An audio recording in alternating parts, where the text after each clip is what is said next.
ازيكم حبايبي عاملين ايه؟ النهارده هنبدأ مع بعض درس جديد اللي هو برنامج الاوديستي. برنامج الاوديستي زي ما انتم شايفين هو شكله كده واخد شكل الايه السماعة. بيعد برنامج الاوديستي من برامج معالجة الصوت. بيصنف برنامج الاوديستي ان هو من البرامج مفتوحة المصدر، بمعنى ان الرابط بتاعه موجود على الانترنت، اقدر بكل سهولة احمل البرنامج من على النت. طب نتعرف بقى على الشاشة الافتتاحية لبرنامج الاوديستي. عندي اول حاجة شريط العنوان، 2 عندي شريط القوائم. وليه هو سمي بشريط القوائم؟ لان هو عبارة عن مجموعة من الاوامر اللي كل امر لما بقف عليه بتنسدل منه قائمة باهم الاوامر اللي بتقوم بوظائف محددة. طيب بعد كده في عندي اللي هو شريط الادوات. ماشي. بالنسبة للادوات عندي اهم حاجة عندي بقى هنا اللي هو الريكورد. ريكورد اللي هو التسجيل. عندي ستوب. ستوب اللي هو ايقاف التسجيل.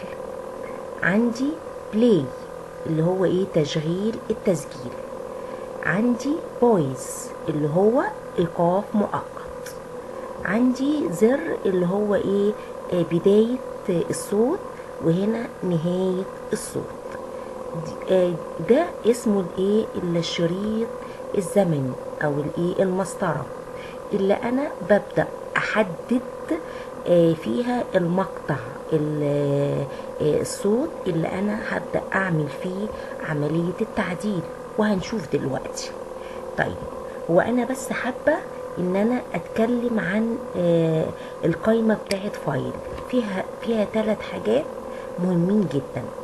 عندي سيف بروجكت از، وعندي حاجة اسمها امبورت، وعندي حاجة اسمها اكسبورت.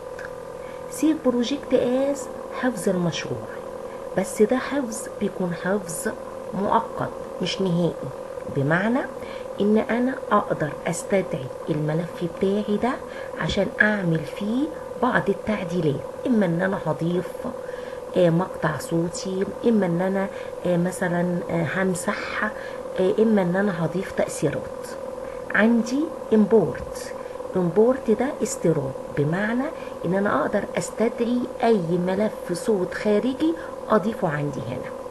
عندي الاكسبورت. الاكسبورت ده اللي هو تصدير ملف الصوت، ان انا اصدره ويندوز ميديا بلاير. ما ينفعش بقى ان انا اعدل او احذف فيه اي حاجة. طيب برضك هنا عندي الايديت. الايديت دي مهمة قوي، اللي يهمني فيها حاجة اسمها بريفرنس.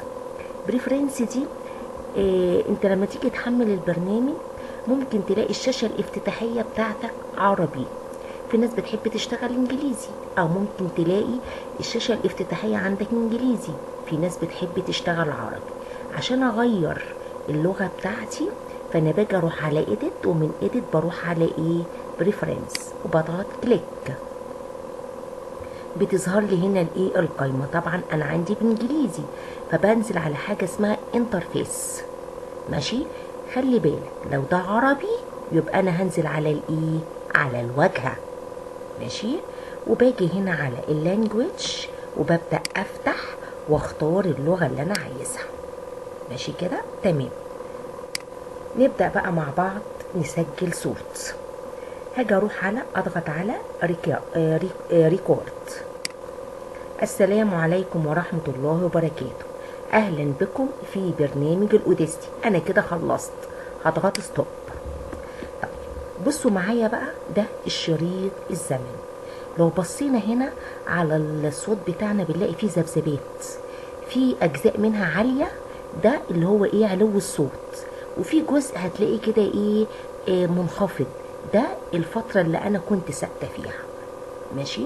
طيب انا دلوقتي وانا بسجل الصوت قلت انا كده خلصت.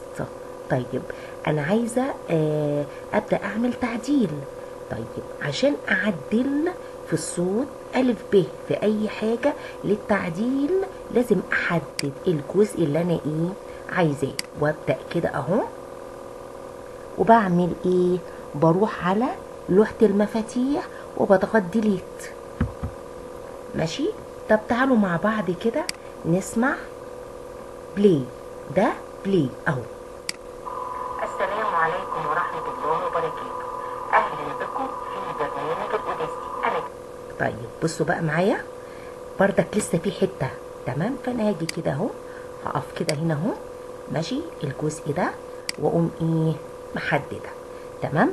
ومن لوحة المفاتيح اضغط على ديليت. ماشي.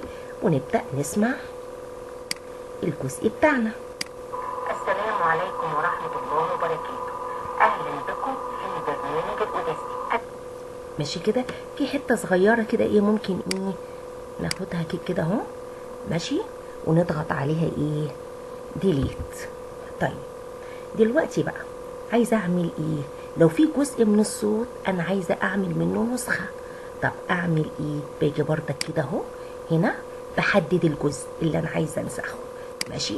احدد الجزء ده كده اهو. ماشي. واجي اعمل اروح على ايديت، ومن ايديت بختار الامر اللي اسمه اسمه كوبي اهو. ماشي.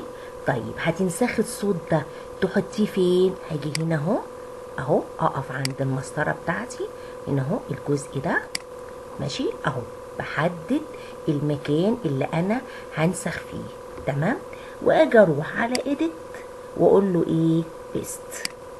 يبقى ده كده الجزء اللي انا نسخته. طيب ممكن اسمع اهلا بكم في برنامج الاوديستي. بس كده. طب تعالوا بقى معايا عايزين نتعلم حاجة من شريط القوائم اللي هو مين؟ ايديت. هروح على ايديت. ماشي. بصوا معايا عايزة اعرفكم على اندو وعلى ريدو، لان كتير قوي دول احنا بنحتاجهم. طيب اندو دي بتعمل اندو التراجع عن اخر خطوة انا عملتها. طب هو انا اخر خطوة عملتها البست اهو. بصوا اهو هضغط عليها اتشيلت. طيب انا شلتها عايزه ارجعها تاني. اللي بنقول عليها بنقول تراجع التراجع اللي هي اهي اريدو. بصوا اهي اريدو بست اهي هرجعها اهو. ادي كده رجعت لي تاني. عايزه ارجع في الخطوه دي بروح على مين؟ على ايديت اهو. حتى انتوا لو خدت بالكم هتلاقوا هنا عندي اريدو ان اكتب خلاص. ماشي. لان مفيش اي عمليه اقدر ان انا انهيها. فانا باجي هنا اهو اندو اللي هو التراجع عن اخر عمليه انا عملتها اهو.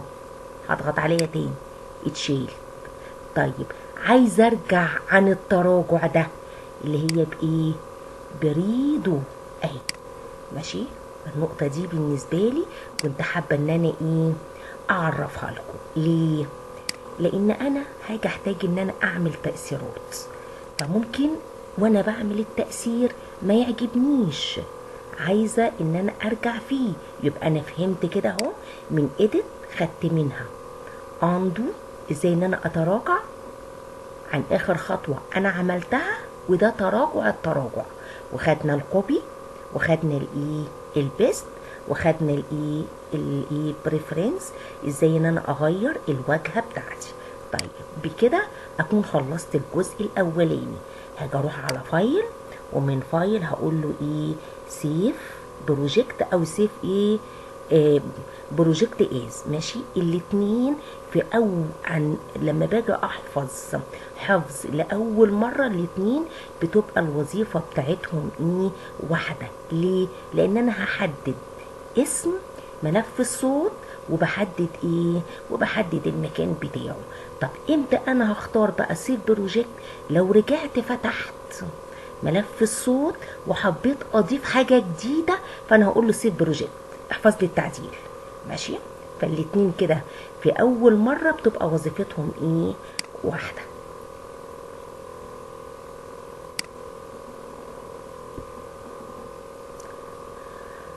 هسميه ايه؟ ويف. ماشي. هحطه على سطح الايه؟ المكتب، واقول له ايه؟ سيف. بكده نكون ايه؟ انتهينا من الدرس الايه؟ الاولاني.